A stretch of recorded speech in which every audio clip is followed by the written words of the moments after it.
pour prendre cette expression-là, les Bordelais avaient été nettement au-dessus lors de la dernière période. Attention, et oui, c'est l'ouverture du score. Oh là là, le but casquette pour commencer directement cette rencontre. Quentin Papillon qui se trouve sur sa sortie. Et après 9 secondes de jeu, c'est les Brûleurs de Loups qui ouvrent le score.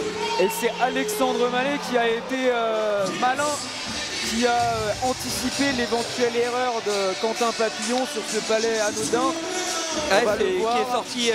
Il est sorti trop loin sur un palais anodin, ça lui est remis dessus évidemment. Ouais, puis il y a eu la déviation de Boivin, le palais qui était un petit peu difficile à contrôler, et Mallet très...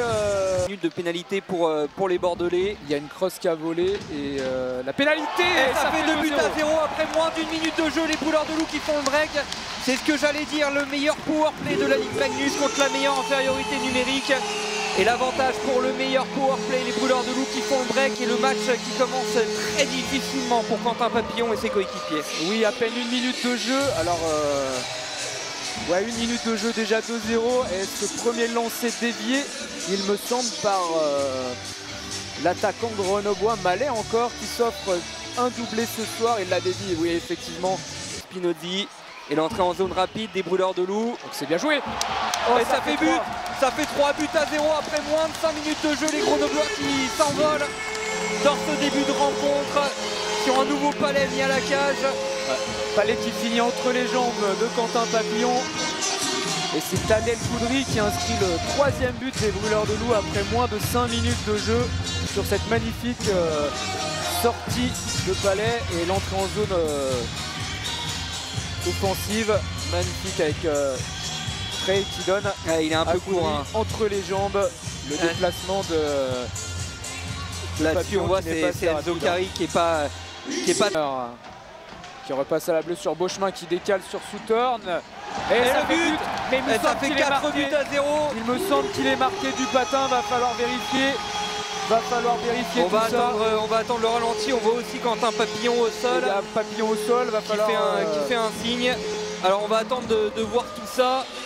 Alors c'est Mallet visiblement qui est buteur, mais cette situation me paraît litigieuse. Alors on va voir le ralenti. Il y a un patin qui traîne là. Alors en tout cas Papillon qui est bousculé après que le palais soit au fond, donc ça c'est pas une question. Et maintenant je sais pas si c'est pas le patin d'Amoni qui vient... Un peu ses places, au duo Lévesque Magritte. Allez, un premier palais pour les Bordelais, c'est la barre il me semble. Là, et le but. Et le but d'entrée au bout de 9 secondes. Au bout de 9 secondes, comme sur le premier tiers-temps. La réponse immédiate des Bordelais, et je crois que c'est un premier tir qui doit être sur la barre. Je pense qu'on le reverra au ralenti. Haute d'entrée Bordeaux qui reprend espoir. 9 secondes pile comme au premier tiers. Ouais, ça fait Bordeaux du bien qui inscrit ce but. Cet arrêt de jeu, cette pause là où Olivier Dimé a pu parler avec ses hommes. Et on sent que ça a fait du bien.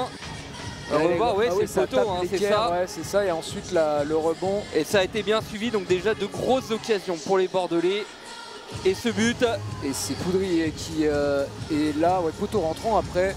Ouais, c'est le capitaine tchèque, ça va ressortir pour Grenoble, mais c'était limite.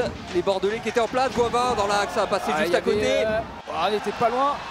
Il réclame le but côté Grenoblois, mais moi il me semble pas rentrer. Schmitt qui a réclamé le but pour Grenoble, mais alors là, je pense pas. Beauchemin également, mais non, il me semble pas que le palais ait franchi la ligne, loin de là. De là où on est. Boivin. Et là, l'arrêt de Papillon qui est bien resté sur ses appuis. Ouais, face à François Beauchemin une nouvelle fois. Alors l'arbitre qui va aller regarder la vidéo au cas où, mais je me fais pas beaucoup d'illusions sur cette action. Le tir de Boivin. Et effectivement la question elle se posait finalement.